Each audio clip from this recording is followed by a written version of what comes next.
Olá, tudo bem? Estamos de volta. Agora vamos trabalhar o capítulo 3 da nossa apostila. Vamos ver então sobre o custeio variável ou custeio direto.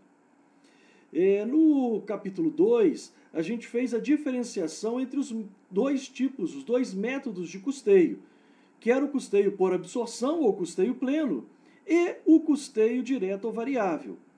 Quando nós definimos, então, o custeio direto ou variável, nós então falamos que o custeio direto ou variável, a gente somente aloca ao serviço prestado aqueles gastos que são variáveis. Aquilo que é proporcional ao volume de procedimentos.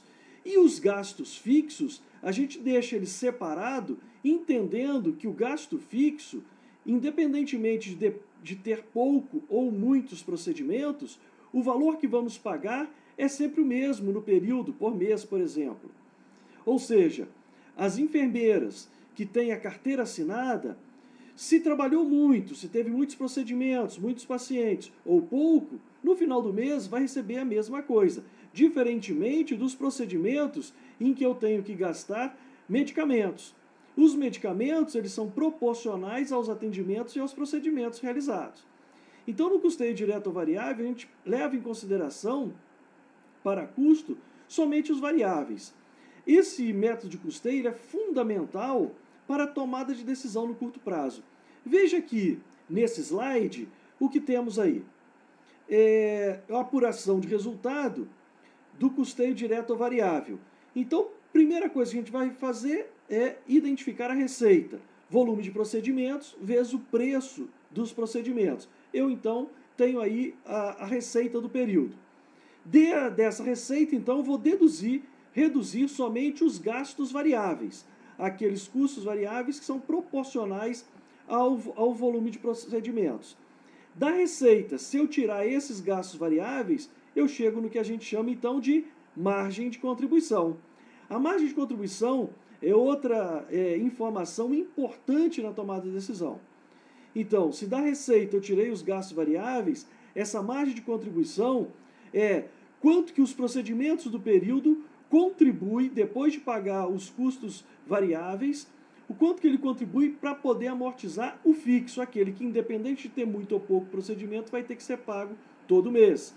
E isso gerando, depois de tirar da margem de contribuição, tirar os gastos fixos, a gente chega então no que a gente chama então de resultado ou lucro. Bom, então, essa é a introdução do nosso custeio direto variável.